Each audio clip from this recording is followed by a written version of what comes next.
thing. I think a lot of people, if they think about a leg, your first thought is, oh, it's straight, right? It's straight. If somebody's standing up, it's going to be vertical. I would say that's the layman's assumption about what a leg does.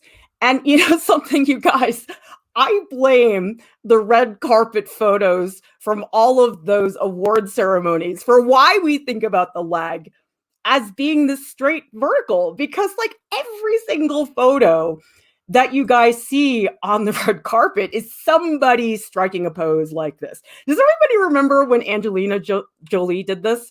This was in 2014 at the Oscars, and people just went wild over this photo of her leg. I'm like, you guys don't have anything better to do. There was a Twitter account for Angelina Jolie's leg, which is just hilarious. But I think poses like this really are responsible for people thinking about it that way.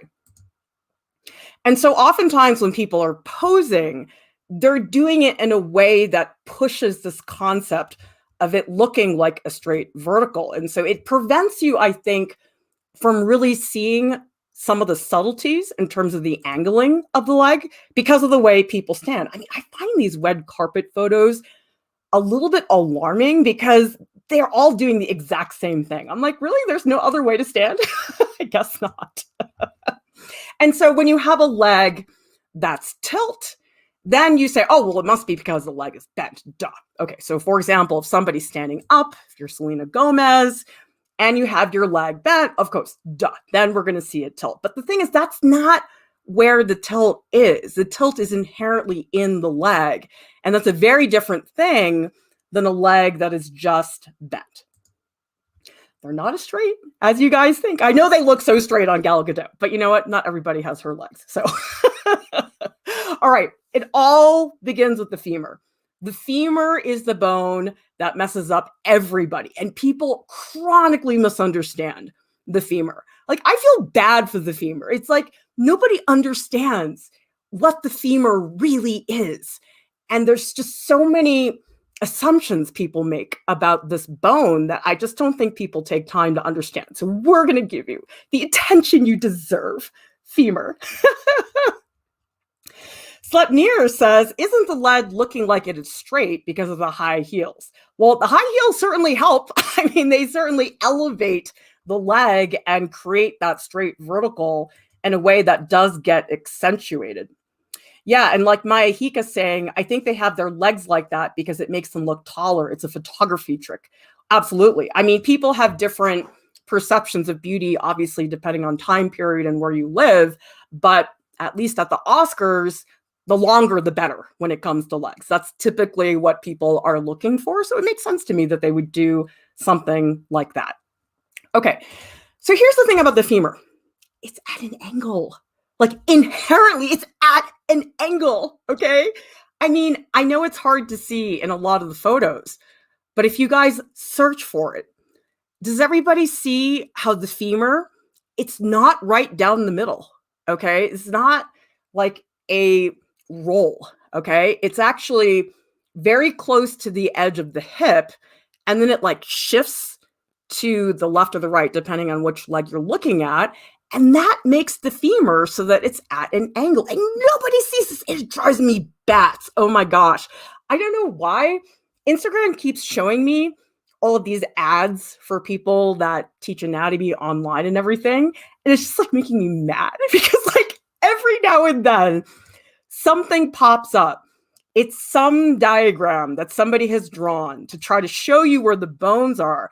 And it's always in the wrong place. Like they never get the angle of the femur. They put it right down the middle like it's a puppet. That is not the way femurs work. Well, 10,000 crows, it's so nice to have you here again. I'm happy to be nerding out with you guys on anatomy. This is like my favorite thing, you guys. I mean, despite the slideshows taking forever to make, I enjoy every minute. It's just like really, really satisfying. So we have these angles to show you guys what's happening in the thighs. And so if you look at how the femurs are positioned, you will see that they are way far out on the hip, and then they move closer in towards the center of the figure once you get towards the knees. And that's the thing that people really miss. And this is so fundamental. Like, if you guys don't get this one thing, it's like your legs are not going to work. It's so fundamental to the way the angles are put together. Neil is asking, isn't the femur the largest, strongest bone in the body? I'm not sure, but I have a feeling that those monkeys at the beginning of 2001, I sort of am thinking they had a femur, because the femur that they had looked really big and chunky, and it's got big ends to it. So yeah, I would suspect that would be the case. So the femur, it's at an angle. Let me show you guys, okay? No. Everybody see this? Like, this infuriates me. Like, as an artist and as somebody who is familiar with anatomy, there should be a special place in the underworld for artists who teach online and tell people this is the case. Like, there should be a special room they send you to. Like, once you get past Cerberus and Hades and you enter the underworld, they're like, oh, you taught all those artists online that the femur was straight in the middle. You need to go here. They need to do that. This makes me so mad. This is not what it is, you guys, okay? So never ever do that. It's not down the middle, okay? This is what it is. You guys, that's such a big difference, okay? So the yellow one, which is right down the center of the thigh, that's what people think, and that's why all those puppet, sausage, triangle, tube, cube anatomy tutorials don't work. And when you come here, you see, oh my gosh, wow, that is a really big angle. And that profoundly changes how you guys will think about the muscles. And actually, there is a muscle that goes almost literally over that section called the sartorius. We'll talk about that later, but it shows that like twist that you get. It's such a beautiful, elegant form. It just makes me want to cry when people miss out on this, because it's just the coolest thing, you guys. And it's not really until you get to the tibia, which is the lower leg, that things become straight again, okay? But the thing is, the tibia isn't even in the middle. It's forward, and I'll show you guys later on what that looks like. And it's like a lot of people think, oh, that's not such a big difference. I'm like, it is. It is when you get to the muscles. I mean, right now we're just going over the bones, but you guys will find when we start adding the muscles on top of the bones, where the bones are in relation to the muscles has everything to do with this, okay? So if you stick those bones in the middle of the leg, it does not work anymore. All right, so again, you can see on the right-hand side, it's very close to the edge of the hip, and then it leans towards the inside of the body when you get closer to the kneecap.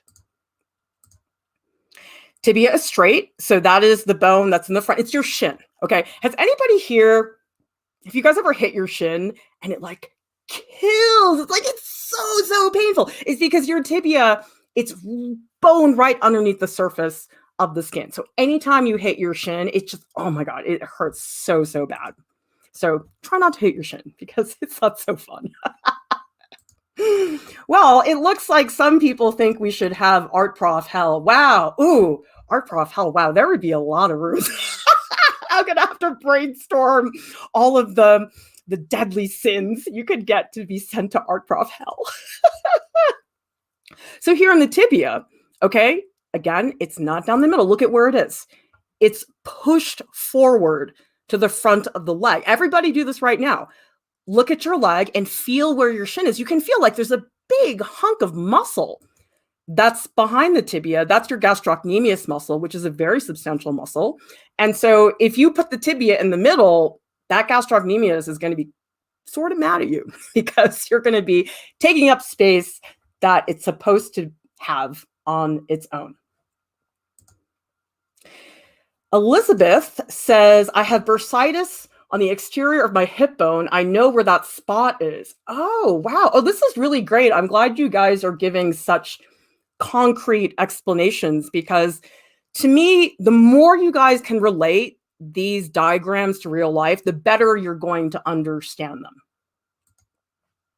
Okay. So here again, we have the tibia in the front, muscle in the back. Okay, remember, lateral is on the outside, medial is on the inside. This is where it starts to get complicated. Okay, so now we're looking at the front view of the femur. The tibia is the bone in the front. And the fibula, to me, it's like the sidekick.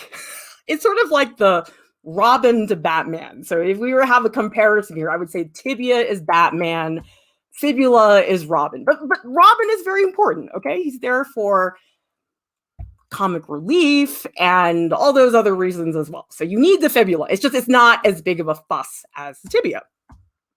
So this is largely what you're looking at. The entire focus of the leg bones, it's dominated by the femur at the top, the tibia and the fibula as a duo.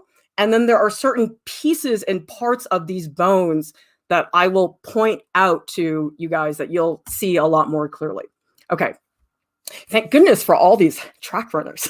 If they didn't work out so much, I wouldn't have such good anatomy slides, because actually it was hard to find images of bare legs, because the only other people that do that on purpose are people on the red carpet. And so it's like a very self-selecting group of people who want to show off their bare legs online. Okay, so this is, I don't know how to say him the first name, Usain Bolt, who is a major track runner right now. So if you look at his legs, look at the femur. Like, doesn't that look weird? Like, it almost looks wrong. I sort of feel like the first time people see this, they go, what? That's not, I'm like, yep, that's really what it is. The oversimplified version, there's a reason why it's oversimplified. It does not really capture the subtle nuances of balance. The way the bone is distributed between the muscle, it's just not that simple, you guys. It's way more complicated than that. Wow, we've got some people really questioning the tibia and the fibula. Lisa says, why two bones in the calf? And Neil is saying, why is the fibula there? Like, what's its purpose? It's got a purpose, Neil. Trust me. You're going to want to be nice to your fibula later on. You know, I felt so bad being so mean to Rossiana. And now I'm like, dude, I can't harp on anything anymore, because I'm just going to give the fibula an inferiority complex. Like, it probably already has one. I don't want to contribute to that feeling anymore. All right, so this is the lateral view of the femur. And one of the reasons this is so important is that if you guys look at the femur, it's not a very even bone. It's a little wonky and not very well balanced as a form. And so you really have to know which is the lateral side and which is the medial side. So there we have the tibia. And then with the fibula. Now, the thing that's important about the fibula and the tibia, you have to understand how they overlap, because there are some views where they overlap. There are some where they're just side by side. And so again, it's the relationships. You don't just look at the bones by themselves. You say, how does one bone relate to the other? Adrian says, I think having two bones, tibia and fibula, allow your foot to twist. That's in the arm. Your arm has two bones that are in here, and those two bones do twist. There's a structural thing that allows them to do, it's the radius and the ulna, and they like move back and forth. It's really fun. We'll get to that when we explain the arms, but yeah, maybe it's something like that. And Fabgeep is asking, is the femur slightly curved? Oh, you bet it is. You guys see that? Not straight, which is why I don't buy those puppet diagram things, because I'm like, guys, it's not straight. It's so curvy, okay? You got to see that. And then we have the tibia and the fibula at the bottom. Okay, so now we're going to look at the back view. And you guys can see, again, we have the tibia below, we have the fibula next to it. Put them all together and you've got a leg. And this is an amazing runner. I don't know how old she is, but she won the Olympics like decades ago and ran the Boston Marathon in 2019, which is just blows my mind. I mean, I don't think I could run a half-mile marathon, my goodness, much less one when I'm way further down the line for my Olympic career. Okay, so here again, you can start to place where these things are, because the thing about these bones and the legs, a good proportion of these bones, they are all covered in muscle. Like, most of the femur is totally buried in muscle. But then if you think about the tibia, so much of the tibia is visible because of your shin. So this is where you have to be very conscious of, okay, what parts of these bones are visible and what parts really are buried under muscle. You have to see that difference. I want to give a shout out to Tom G. Thank you so much for the super chat. Tom G says, break a leg. Thank you very much.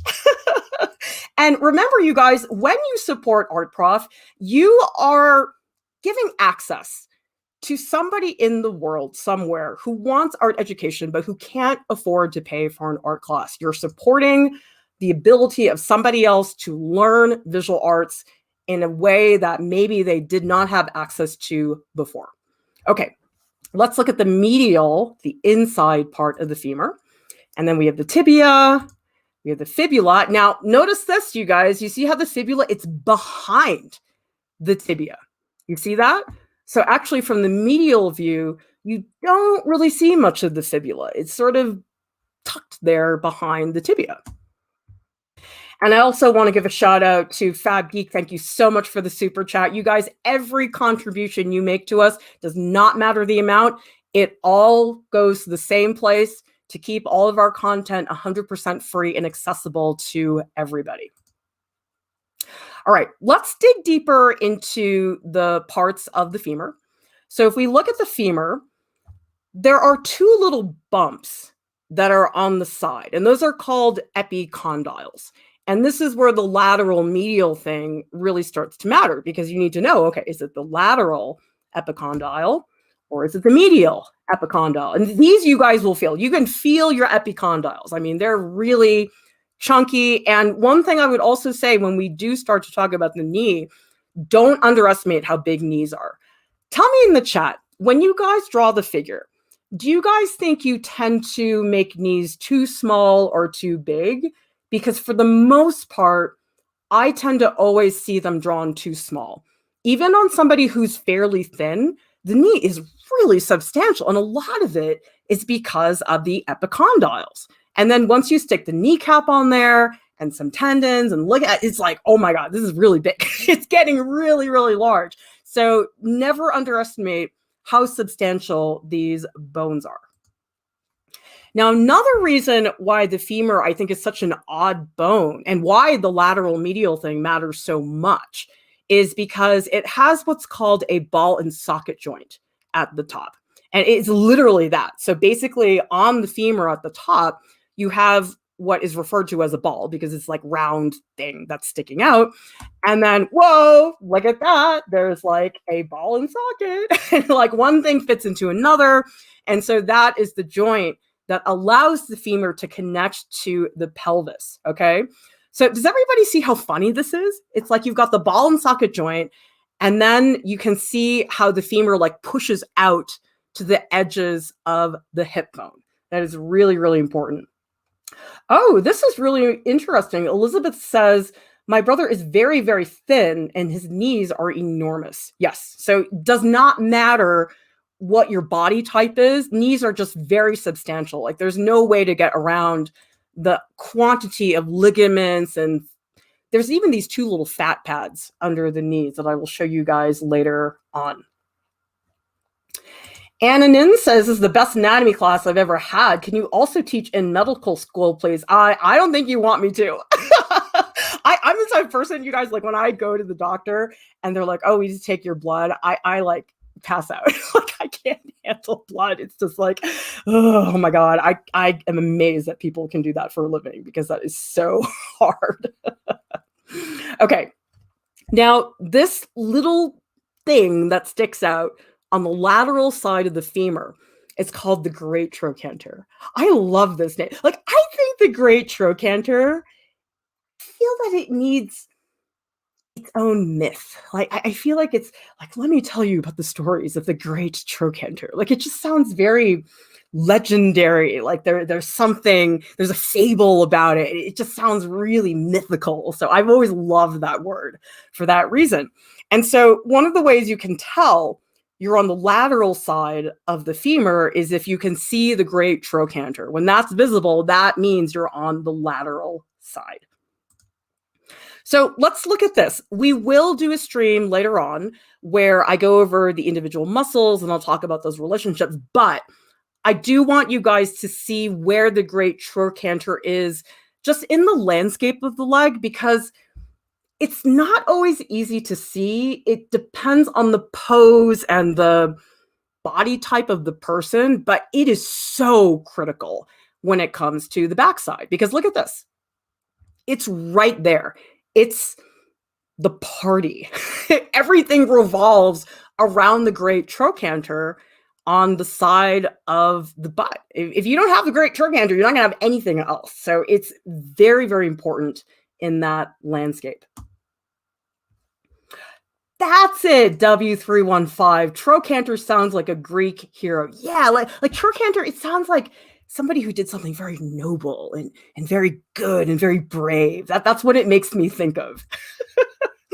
And if you guys want more information about the muscles in the lower back, the butt, you can watch this stream if you want to hear me really break it down. But I just want to show you guys really briefly how the great trochanter builds and interacts with all of these other parts. Okay, so you've got iliac crest, ASIS. If you want to be a big dork, you can call it the anterior superior iliac spine. Okay, confess, who here in the chat has used some anatomical terms that they learned in our videos to sound smart online or in person? I have done both. I'm always like, tensor fascia lata. Just love saying that. It's so cool. Gluteus maximus, gluteus medius, tensor fascia lata. Great trochanter. Look at that. It's like if you don't have the great trochanter, you take that away, the whole gluteus medius loses its entire purpose in life. That's how major this bone is. And that's why you guys can see the femur is not in the middle of the thigh. It's such a critical part of the hip. Now, when you guys are looking at the lower leg, I do recommend that you begin with the tibia, okay? Because the fibula is there, but it's not that easy to find. And honestly, the first thing I look for when I'm doing a figure is I look for those bony landmarks. And the tibia is basically one huge bony landmark on the front of the leg. I mean, I feel like it's just a really easy given bone that a lot of people know. So it's not mysterious in any way. And gymnasts, you can see everything on them. And so this is a really cool image of Caitlin Ohashi. Did anybody see this video of her doing some gymnastics routine? It went viral, I think, a couple years ago. It was really hilarious. But I thought this is a really great image of two tibias being exposed at the same time. Maria says, bones are something I want to improve in my characters. The bony landmarks are usually what sell to me a cartoon character for me as something, quote, real. Yes, because that's what holds your characters together. If you don't have those bony landmarks, things get really mushy and noodly very fast. And so the bony landmarks, they don't even have to be super ultra accurate. It's just the overall feeling that there is a structure inside the character. That is really hard for a lot of people, because a lot of people, of course, if you're looking at something, you're just going to look at the surface. I mean, that's what everybody does. But when you take the time and you start really thinking, okay, what's underneath that hair, what's underneath that muscle, that's when the true personality of the character really comes together. Neil says, I think I bumped my great trochanter against the wall yesterday. That's why it probably hurt so much. Yep. Basically, anytime you guys hit a bony landmark, it's gonna hurt because you're feeling it down to the bone. Like if you guys think about your butt, like there's a reason your butt is not a bony landmark. Like we wouldn't last 2 seconds if our butt was a bony landmark. All right, so let's look at the relationship. Does everybody see here on the lateral side that actually the fibula goes in front of the tibia? Everybody see that? So this is what you want to be conscious of. When you're looking at the tibia and you're looking at the fibula, ask yourself, where are they overlapping? Or maybe they don't overlap. But depending on the view that you're at, there are going to be times when they overlap, and that's what you guys really want to pay attention to. Now, you can see on the front, the tibia and the fibula, they're more side by side. But look at all the wonky stuff that's happening in terms of form. Like the fibula is so thin and elegant, and the tibia is so weird. Like, do you guys see how the tibia it feels all strong, but I feel like at the bottom where it hits your ankle, it just goes bleh. Like it sort of turns into this massive melting lava towards the bottom. Like all of a sudden it just like dramatically becomes very wide and very massive. It's so different than the fibula, which stays very, very thin and very elegant. So this is where you guys really want to pay attention to the bones because they're just such fascinating forms. And this all goes into the muscles. Basically, anything that the bones do, that's going to affect the muscles. It's going to affect the ligaments, which is why I did a whole stream on this, because we do have streams that are just about bony landmarks. But I was like, oh man, there's so much to cover in the leg that we can't skip over this. This is really important. Okay, now on the medial side, you'll notice that the fibula is barely there. It's like behind the curtain somehow. So actually, the vast majority of your leg, if you guys feel the medial side of your leg, that's like all tibia. Like you're really not going to feel the fibula in there at all. WC says, oh yes, Caitlin Ohashi. It was a Michael Jackson routine. Actually, my daughter said to me the other day, she's 11. She discovered Michael Jackson. Well, she didn't discover him. She rediscovered him because we used to play 80s music for her when she was a baby. And I guess she was watching Michael Jackson videos on YouTube and said to me, it's not fair.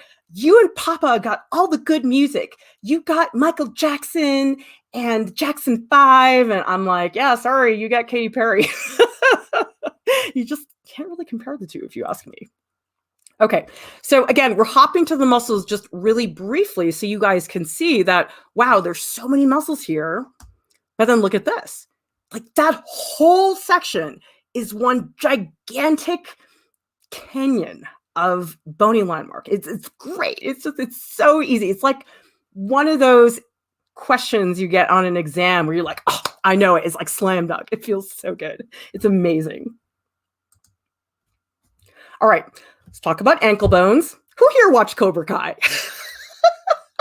Me and Jordan were really into Cobra Kai. I thought it was really trashy when I first watched it. And then I just kept watching it. It just got trashier and trashier. And then, you know, when shows get to that point where they're just so bad that they're awesome, Cobra Kai definitely crossed over that line at one point. And I just was like, embracing the trashiness. It's just so over the top. Oh my goodness. I want to give a shout out to Annan and thank you so much for the super sticker. We greatly appreciate our support. And as you guys know, you can go down to the links in the video description below to get information on how to keep Art Prof up and running so we can stay 100% free all the time. Ankle bones. These are vastly underestimated. And honestly, you guys, if everybody on the planet drew ankle bones in every figure drawing they did, your figure drawings would be better, like automatically. Okay, confession time, guys. Okay, tell me in the chat, when you guys draw figures, how many of you guys regularly always draw the ankle bones? Or do you skip over them? Or do you only draw them when you have like a long time to work on the drawing? Because wow, once you guys start putting in ankle bones, you're like, oh my God, it looks like a foot. It's like magic. So if you guys want to transform that area of the body, like you really want those feet and legs to stand up, put in the ankle bones. It's incredible. It's such a small thing. They don't take a long time to draw, but just putting them in there is a really big deal. W315 is asking, what's that giant tendon in the back called? It is called the Achilles tendon. And we are going to be doing a stream that's entirely on feet. So I will go over that at some point. But yeah, that's a mega tendon. That's like if you injure your Achilles tendon is so bad. I mean, it's never happened to me before, but I've heard about how awful it could be. Trent says, I always draw the ankle bones, but I always forget which side is higher. That's an important thing because a lot of people think they're the same height, but they're not. One is a lot higher. It's the one on the inside. Okay, so here we have, this is the lateral malleolus, and it's on the fibula. And you guys can see it's right in there. Now, if you go on the other side, the medial side The medial malleolus, it's always higher, okay? So just always remember that. The ankle bone that's on the inside, it's higher. You don't want to draw them at the same height because especially on a front view and a back view, it looks really wonky. So this is where you have to be very conscious of not just automatically putting things symmetrically because it does not work at all in terms of the anatomy. W315 says, is it the whole tendon, not just the Achilles heel? I can't remember W315. I haven't done my homework on the feet yet, but that whole general area is very much associated with Achilles because, you know, when you dip your kid in water to make them invincible, you can't be bothered to like flip them over and put their foot in as well. Like, duh, Achilles mom, you were not thinking that through. Fab Geek says, I don't think I've ever drawn the ankle bone before. Now I know better. Basil says, I almost only do 5 minutes or less figure drawing, so not much time for bones. Yeah, in 5 minutes, it can be challenging, but I think that the more conscious you become of these bones, the more likely you are to put them in sooner. So that's always an advantage, no matter what. All right. Now, this is a really cool way to look at the legs because oftentimes people are wearing sneakers or heels or whatever. I thank goodness everybody's wearing these heels at the Oscars. You can see all their ankle bones. It's fabulous. So if you look at Monique, I don't know who Monique is. I just know that there's a great photo of malleolus. I'm sure some of you guys know who Monique is. So if you guys look at this, from this view, the medial malleolus, it doesn't look like anything. Like, does everybody see that? Like, you could easily look at this image and go, what ankle bone? I don't see that. But if you take the time, it's like, oh, yeah, that does stick out a little bit. And then you can see the lateral malleolus, which is on the fibula. That one sticks out a lot more from this view. It depends on the view. There's certain views where the ankle bones, for one reason or another, they're less visible. But on this view, you're really going to see it very well. Okay, thank you for doing the research. Ananin says the whole tendon is called the Achilles tendon. It's also called the calcaneal tendon. Well, that makes sense because the heel bone is called the calcaneus. You guys, do you know how I know how to pronounce that? It's because there's a Quantum Leap episode where Dr. Sam Beckett lists off the names of all these bones and he says calcaneus. That's the only reason I know how to pronounce that word. Let's see. Lisa says, I think I get ankle bone heights wrong too, even feeling them right now, mentally reversed. All right, so let's see. Back posterior view, lateral malleolus. Does everybody see how droopy it looks from the back view? I mean, the foot is such a dramatic form. I mean, you guys are going to think I'm a big dork, but I was putting together these slides. Like, oh man, I can't wait to do a foot stream. It's going to be so good. Well, because people have so many problems with feet, and it's not necessarily because they don't know how to do it. It's people don't want to do it. Like most of the time, the part of the body that I have the most trouble getting people to draw is the feet. People don't like to draw the hands. I know you like to draw hands in the pockets. Yeah, people know that. But the thing is, with hands, you kind of can't get away with it as much if you want people to not have their hands in their pockets. But with feet, people really try to get away with it. I'm like, no. It's going to make all the difference in the world when you really want to make a figure like stand. You can make them really have a presence. So the medial malleolus, remember, higher than the lateral malleolus. Wow, look at this. Good on her, says W315. I don't shave my legs either. Looks weird with a gown, though. Ooh, we got a lot of people that don't shave. Awesome. Guess what? I don't shave either. Actually, you don't have to shave when you're Asian because you have like no body hair at all. I remember being in middle school and like I had all these friends who would shave their legs. I was like, I don't have any hair to shave because I'm Asian. And I actually like wanted to shave. And now I'm like, I'm so happy I don't shave my legs. It's great. That was probably a little TMI. Maybe you guys did not want to know that about me. But anyway. All right. So on the lateral view, the malleolus, very easy to locate. It just pops right out, not difficult. Inside, I would say as well. I think it's sometimes the front and the back view that can be a little challenging. Okay, Cobra Kai again, because it's hard to find pictures of people's bare feet online without going to a creepy place. So I was like, okay, Cobra Kai, karate, they're all barefoot when they're, okay, I'm going to go there. So if we look at Miguel's feet, okay, this is a really good view because you can see on this side, the lighting's not great, but you can still see where the lateral malleolus is. And then, ooh, this is a good view, the Achilles tendon.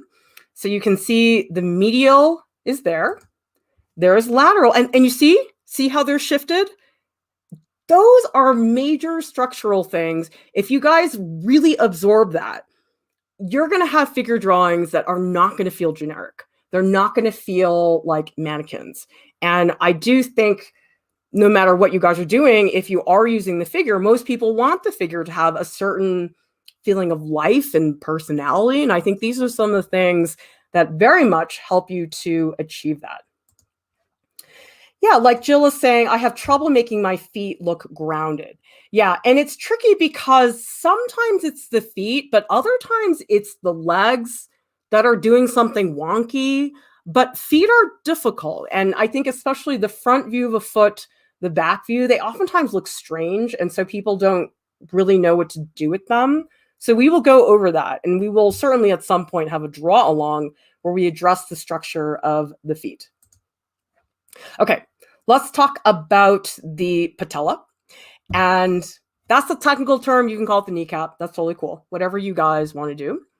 I don't know why. I always think about a patella as home plate in baseball, which is silly because I looked up a photo of home plate. I'm like, that does not look like a patella. I don't know why I always think about it as home plate. But that's the first thought that comes into my mind when I think about the patella. All right. It looks pretty much the same from the left side, the lateral side and the medial side. But the weird thing about the patella is that it almost looks like it floats in anatomical diagrams. I know it does not literally float, but it's really shocking how much the patella is very much its own person. Like the patella to me is like a very strong, independent bone who's like, I am my own bone. I am my own self. And they just have such a great sense of confidence, as opposed to, say, the fibula, who's sort of the sidekick. I sort of think about the tibia and the fibula. It's sort of like my two guinea pigs. I have two guinea pigs. One is Wheat, and the other is Jub Jub. Jub Jub is a spaz. And I've noticed the thing about Wheat will only do things if Jub Jub does them first. He won't try anything unless he sees Jub Jub do it. And when we take them outside of their cage, let them run around and stuff like that, Wheat follows Jub Jub. He never goes off on his own. He'll only go somewhere if Jub Jub leads the way. So that's sort of how I think about the tibia and the fibula. It's like my two guinea pigs. I don't know, like Wheat. I hope Wheat always has Jub Jub because I don't know what he'll do if Jub Jub's not around. All right. So here's the front. And now let's look at the side. Now here, you guys can really look at that patella. It is like not even close to being like on the femur. Like it really is its own bone. And you can see the fibula and the tibia, they're very much connected. It's a very different dynamic that you guys are seeing there. I want to say thank you so much to 10,000 Crows for the super sticker. We greatly appreciate your support, you guys. Thank you so much. You guys are what makes Art Prof what it is. We have all these videos, but to me, the community is really what Art Prof truly is. So you guys are making Art Prof such a lovely, supportive community that I just am so impressed by all the time. I'm like, wow, people are so nice to each other all the time. Like, what? Like, what's wrong with this place? All right, here's the medial view. And so now we have the patella floating in the front, and then tibia and fibula in the back. Lisa says, my patella does float. Isn't that normal? I don't know from a medical standpoint what it means. I guess what I'm saying is that it's unusual to have a bone that is so small and sort of separate, because a lot of the other bones, they really fit each other. Like we were looking at that ball and socket joint We're looking at the tibia and the fibula. Like there's very much like jigsaw puzzle. To me, the patella, it's like it doesn't fit anywhere. It's just hanging out. Like, I don't know. It's sort of like its own little island. I just find it unusual in terms of its shape for a bone. Neil wants more guinea pig videos. Yeah, well, if you guys look up, you guys, okay, nothing makes me more sad than this. Okay, so you think about how much time goes into these videos, especially these anatomy videos, the slideshows, hours and hours to put together and color code and everything. Oh my God, it takes so long. I mean, I love it, but it's very time consuming. And my daughter has a YouTube channel for our guinea pigs. It's called The Guinea Pig Train. You guys can check it out.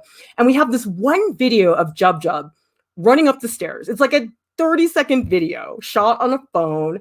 And my daughter's not like monetizing her channel or anything like that. And then one day we're like, why does Jub Jub have 1,000 views? Because most of the other videos on that channel have like 50 views. And then my daughter's like, he's got 5,000. Like, I've been following. Jub Jub has like over 20,000 views. Like, do you guys know how much that makes me want to cry that Jub Jub has more views than my artistic anatomy videos? Like, that just makes me so sad. I'm like, YouTube gods, what did I do to hurt you? You guys are just putting me in pain. All right, let's take a look at a patella in context. So here we've got Serena Williams. She's got a very clear-cut patella. And the patella is great. I mean, I think a lot of people don't have difficulty finding it because, first of all, you can touch it. It's pretty clear-cut. But also, regardless of what the leg is doing, you pretty much can always find it. Like, there are certain bones, it's like, oh, well, you got to flex this or you got to stretch this out. Patella is so easy to spot. It's just a really nice given landmark for you guys to explore. Oh, Summer C says the patella is just held in place by tendon. Cool. And Basil says, my patella floats as well, but I also have a lot of knee issues, so I'm not sure. All right. So let's look at the knee. Like I said before, the knee is a very substantial place, and this chart will explain to you guys why, okay? First of all, the patella is large, very substantial, but there's all this other stuff. Look at this. The huge ligament. This is not like a little thing. This is like chunky Achilles tendon, hardcore ligament stuff. And then there's these two little fat pads that are underneath the patella. Now, answer this question for me, you guys. When you have drawn a leg, do you ever look at the leg and just go, oh my gosh, there's all these bumps. What is what? And it's very overwhelming because people just see all these bumps. Like, I don't know what's a fat pad, what's a tendon, what's a ligament, what's a muscle. And so I think at some point we will definitely do a draw along where I'll show you guys how to break down what every single bump on that knee is. Because the issue is that if you don't know what's what, the knee quickly just becomes this lump of cottage cheese. Like, it just feels random. It doesn't have any structure to it. So I'll show you guys how to do that in a draw along at some point. Thank you so much, Jasmine, for the super chat. We greatly appreciate your contribution. You guys, all these little contributions, you know, when we get a bunch of these at every stream, it goes a long way, and that amount really does accumulate. So thank you so much. Okay. And so now you have fibula and tibia, and like every single one of these parts I'm showing you guys right now makes a bump. Like the tibia makes a bump. The fat pads make a bump. Now let's break it down. And actually, this is really cool. This is a female boxer, Claressa Shields, on the far right. I read an article about her in the New York Times, and I just could not believe what she's up against as a female boxer. She said that none of the channels will carry her fights because she's a female boxer. And I just was sort of like horrified because she's like this brilliant athlete. Like, she's top of her game and is like having a lot of trouble getting exposure because people just don't have the same investment into female boxing as they do into male boxing. Okay, so this is a great patella shot right here. Okay, so here we have the femur.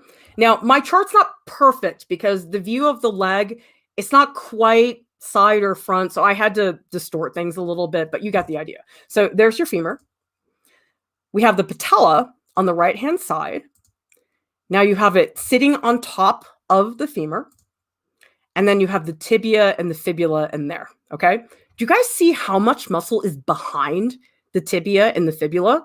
So that's, again, you guys can't do those sausage puppet diagrams for the figures. Not going to work, okay? So if we come back to the leg, this is what you're looking for. Like if I were you guys, when you're drawing a leg, if you find the patella and you find the tibia, like you are set. Like 50% of the leg is like done if you get those two things in there. Now, of course, the other things help as well, but it definitely begins with the patella and the tibia and the front part of the figure.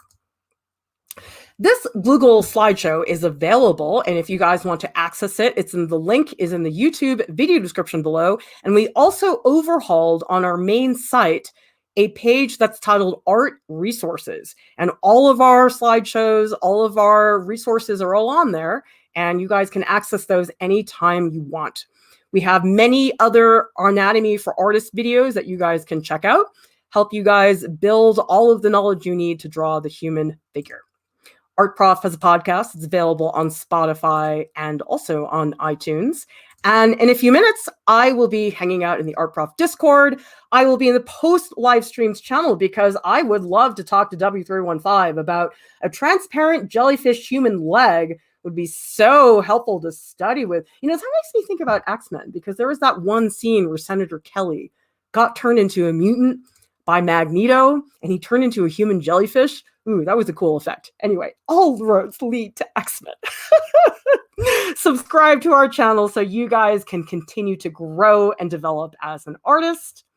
And I want to say thank you so much to our top Patreon supporters who are making it possible for us to keep our content 100% free. And guys, look at this! Column 3. We've started the 3rd column. I'm so excited. I mean, you guys, I remember when this slide had 5 names on it. I remember when we only had 1 slide, and now we have a 2nd slide, and it's starting to fill up. So everybody, thank you so much for watching. I'll see you next time. Bye.